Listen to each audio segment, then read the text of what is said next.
Hello दोस्तों, स्वागत है आपका दृष्टि पीसीएस के जिला एक नजर प्रोग्राम में। मैं हूं केवल आपके सामने। मेरा नाम केवल है, इसलिए कंफ्यूज मत होइएगा। आपको पता है यह कौन सा प्रोग्राम है? यह प्रोग्राम है जिला एक नजर। अब आखिर यह जिला एक नजर प्रोग्राम क्या है? जिला एक नजर प्रोग्राम वह है जिसमें हम किसी जिले के बारे में महत्वपूर्ण जानकारी जो भी है, जो आपकी परीक्षा के लिए महत्वपूर्ण हो सकती है, उसे हम कवर करते हैं। लेकिन आप ये मत सोचिएगा कि अगर आप कोई परीक्षा नहीं दे रहे हैं तो ये आपके काम की नहीं। किसी राज्य को जानना, किसी जिले को जानना, देश को जानने जितना ही बराबर हो जाता है। इसलिए इस वीडियो को ध्यान से देखिए। अगर आप इस वीडियो तक पहुंचे हैं अपनी मर्जी से तो जरूर देखिए, और इत्तेफाक से पहुंचे हैं तो अगर आपको लगता है देखना चाहिए तो जरूर देखिए। लेकिन परीक्षा देने वाले विद्यार्थियों को तो देखना ही चाहिए। तो चलिए शुरू करते हैं। आज हम बात करने वाले हैं ऐसे जिले के बारे में जिसके बारे में कहा जाता है कि यहां पर, यानी कि यह जो जिला है यह जन्म स्थान है ऐसे व्यक्तित्व का जो कि बिहार का पहला मुख्यमंत्री बना। जी हां, नवादा जिला, बिहार का नवादा जिला हम विस्तार से जानेंगे। लेकिन सबसे पहले देखते हैं मैप में इसकी अवस्थिति कहां पर है। तो बिहार के जिले में यहां पर आप देख सकते हैं मौजूद है। एक तरफ गया है, फिर उसके ऊपर आप देखेंगे तो नालंदा है, फिर शेखपुरा है और उसके बाद फिर जमुई है। इस प्रकार से 4 जिले हैं, और ना सिर्फ 4 जिले हैं बल्कि एक राज्य की सीमा भी साझा होती है। और करीब से देखते हैं तो ये देखिए, यहां से डिस्ट्रिक्ट गया, डिस्ट्रिक्ट नालंदा, डिस्ट्रिक्ट शेखपुरा, उसके बाद डिस्ट्रिक्ट जमुई, और उसके बाद यहां से लेकर के ये पूरा यहां तक झारखंड राज्य से सीमा साझा करता है। अब इस जगह में कितनी नदियां हैं, यानी कि इस जिले में कितनी नदियां हैं, तो आप देखिए नीले रंग से नदियां हैं जिनके ऊपर मैंने लाल मार्क भी किया हुआ है। 7 नदियां मुख्य रूप से, भले इसमें से कुछ ही हैं लेकिन 7 नदियां आपको पता होनी चाहिए। सकरी, नाटी, बघेल, खुरी, धनार्जे, तिलैया, पंचाने, ये भी आपको पता होना चाहिए। इसके बाद 2011 की जनगणना के अनुसार क्षेत्रफल कितना था? 2494 वर्ग किलोमीटर। जनसंख्या कितनी थी? 22,19,146। बढ़ गई होगी लेकिन 2011 के अनुसार इतनी है। जनसंख्या घनत्व 890, लिंगानुपात 939, साक्षरता दर 59.76। महत्वपूर्ण भले ना हो, हर फैक्ट महत्वपूर्ण नहीं होता है, कुछ फैक्ट बस जानकारी के लिए है। अगर मैं कोई ऐसा फैक्ट बताऊं जो कि उस क्रम में ना हो कि टॉप 3 में या टॉप 5 में सर्वाधिक या सबसे कम, तो जानना जरूरी नहीं है। लेकिन मान लीजिए अगर आप इंटरव्यू तक पहुंचते हैं, आप इस जिले के निवासी हैं, तब तो आपको पता ही होना चाहिए। आपसे पूछा जा सकता है भाई अपने जिले के बारे में बताइए। आगे देखिए, नवादा शब्द जो बना है, नव और आबाद, यानी कि नव आबाद शहर से नाम बना नवादा, और आगे चल के फिर यह जिला हो गया। इसका गठन कब हुआ था इस जिले का? 1973 में। 1973 में तारीख क्या थी? 26 जनवरी 1973। किस जिले से अलग करके इस जिले को बनाया गया था? तो याद रखिएगा, गया जिले से बना था यह। ठीक है, अब आगे देखिए, सर्वोदय आश्रम एक यहां का महत्वपूर्ण स्थान। सर्वोदय आश्रम की स्थापना किसने करवाई थी? जयप्रकाश नारायण ने। लोकनायक जयप्रकाश नारायण, समाजवादी नेता, जिनके दौरान, यानी कि जिन्होंने एक पार्टी बनाई जनता पार्टी और उसकी सरकार बनी देश में, वह नेता एक बहुत ही महत्वपूर्ण नेता जिसको भारत रत्न भी आगे चलकर मिला, और आजादी की लड़ाई में भी इन्होंने महत्वपूर्ण योगदान दिया। इनके द्वारा स्थापित आश्रम है सर्वोदय आश्रम। यहां पर आश्रम क्यों बनवाया? 1942 में जब भारत छोड़ो आंदोलन चल रहा था, उस दौरान बहुत सारी ऐसी चीजें हो रही थी, उठापटक चल रही थी कि कुछ लोगों को कैद करके जेल में रखा जा रहा था, अलग अलग चीजें चल रही थी। उसी दौरान एक समय ऐसा भी आया जब जो जयप्रकाश नारायण जी थे, कुछ समय के लिए यहीं पास में एक क्षेत्र था, इसी एरिया में, वहां पर उन्होंने काफी समय बिताया था। अंग्रेजों से बच के यहाँ पे काफी समय उन्होंने व्यतीत किया था। उसी की स्मृति में यहाँ पर उन्होंने यह आश्रम बनवाया। अब एक और महत्वपूर्ण स्थान, सूर्य नारायण मंदिर, यानी कि एक सूर्य मंदिर है। सूर्य मंदिर का नाम सुनते ही आपको सजग हो जाना है। सूर्य मंदिर बहुत ज्यादा नहीं है, इसलिए आपको पता होना चाहिए सूर्य मंदिर का जब भी जिक्र आए तो कहां कहां पे है। उसके अलावा अन्य जितने भी महत्वपूर्ण मंदिर हैं वो आपको बताए जाते हैं कि महत्वपूर्ण है, इसके बारे में तो पता ही होना चाहिए। और जब किसी क्षेत्र विशेष के बारे में गहराई से जानना हो तो वो मैं अलग से बता देता हूं। तो देखिए, सूर्य नारायण मंदिर हंडिया में है, और इसके बारे में महत्वपूर्ण बात यह है कि श्री कृष्ण के बेटे सांब ने यहां पर कहा जाता है तालाब बनवाया था, और इस तालाब में अगर कोई नहा ले तो कुष्ठ रोग से उसको मुक्ति मिल जाती है, ऐसा लोक कथाओं में है, कहा जाता है, माना जाता है। ठीक है, हम विज्ञान की बात अभी यहां पे नहीं कर रहे हैं। अब आगे देखिए श्री गुनावा जी तीर्थ। अब श्री गुनावा जी तीर्थ के बारे में महत्वपूर्ण बात यह है कि जो गुनावा गांव है, यहां पर एक स्वामी थे, जैन स्वामी, जैन मुनि गंधर्व स्वामी। ये किसके शिष्य थे? जैन धर्म के जो महावीर थे उनके शिष्य थे, तीर्थंकर के शिष्य थे।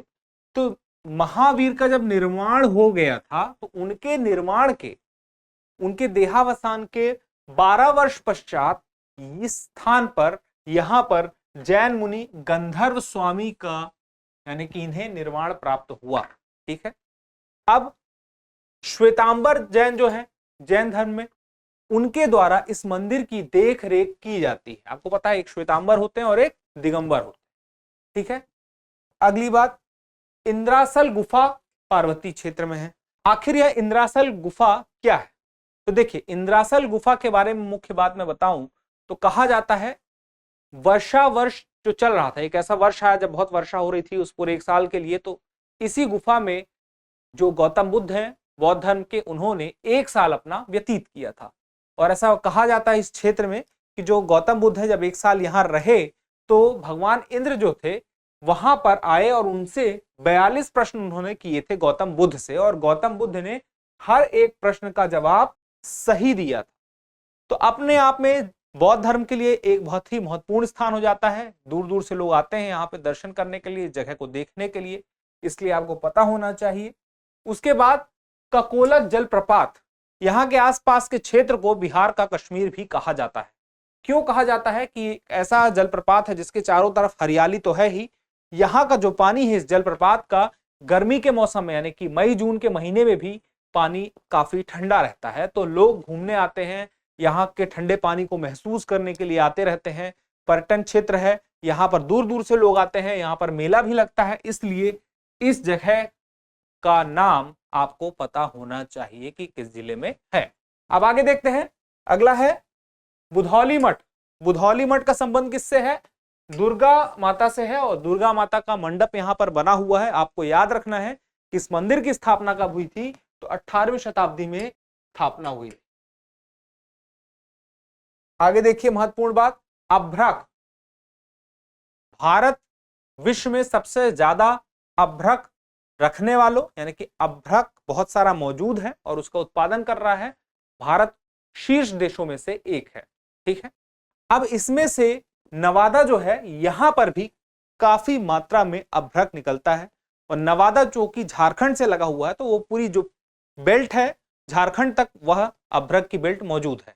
तो नवादा में काफी मात्रा में होता है, यह तो हमें पता चल गया कि अभ्रक कहां पर नवादा में होता है, यानी कि नवादा में कौन सा खनिज है? अभ्रक। इसके अलावा आपको पता होना चाहिए, मोटी मोटी बात है कि आखिर यह अभ्रक किस काम आता है। आप याद रखिएगा कि अभ्रक जो होता है ऊष्मा का तो सुचालक होता है, लेकिन विद्युत का कुचालक होता है। इसलिए जो विद्युत उद्योग के सामान है, किस प्रकार के, कंडेंसर, कंप्यूटेटर, टेलीफोन, इन सब में, डायनेमो में, इन सब का निर्माण किससे होता है? इसी अभ्रक से होता है। और ज्यादातर अभ्रक का इस्तेमाल तो भारत में होता नहीं है, कच्चा उत्पाद बाहर निर्यात किया जाता है, यानी कि अभ्रक का निर्यात भारत से बाहर होता है। इसके अलावा पारदर्शक तथा तापरोधक होने के कारण यह लैंप की चिमनी, स्टोव, भट्टियों आदि में प्रयुक्त होता है। और भी इसके उपयोग हैं, जैसे इसके छोटे छोटे टुकड़े रबड़ उद्योग में, रंग, रेडियो, वायुयान तथा मोटर इंजन के पुर्जों में इसका उपयोग होता है। यानी कि अभ्रक एक बहुत ही महत्वपूर्ण चीज है जो कि नवादा में मिलती है। उसके बाद देखते हैं, उसके बाद एक शब्द आता है मगही। मगही क्या? यहां पर मगही से मतलब है मगही भाषा से, क्षेत्रीय भाषा है मगही। और इसके प्रमुख दो कवि हैं जिनका नाम याद रखिएगा, ईशान और योगेश। इस भाषा के प्रमुख कवि हैं। कवि और किस भाषा के हैं? तो मगही भाषा के हैं। ठीक है, अब एक और चीज आती है, ये क्या है? ये है, ये भी मगही है। अब ये मगही क्या है? भाषा तो नहीं है, साफ साफ देख सकते हैं ये मगही पान का पत्ता है। तो मैंने क्यों बताया आपको इसके बारे में? क्योंकि नवादा में मगही पान का पत्ता काफी मात्रा में होता है, इसका उत्पादन किया जाता है और वन डिस्ट्रिक्ट वन प्रोडक्ट यानी कि ओडीओपी स्कीम के तहत नवादा जिले के लिए किस प्रोडक्ट का चयन किया गया है? इसी मगही पान के पत्ते का चयन किया गया है। यानी कि एक जिला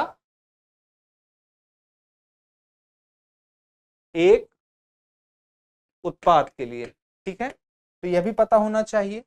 उसके बाद श्री कृष्ण सिन्हा एक बहुत ही महत्वपूर्ण व्यक्ति नवादा जिले के, मैंने आपसे शुरुआत में ही बताया था कि बिहार राज्य के पहले मुख्यमंत्री, आजादी के पहले और आजादी के बाद दोनों स्थितियों में 1937 में पहली बार मुख्यमंत्री बने थे और उसके बाद आजाद भारत में भी पहली बार मुख्यमंत्री यही रहे बिहार के, ठीक है।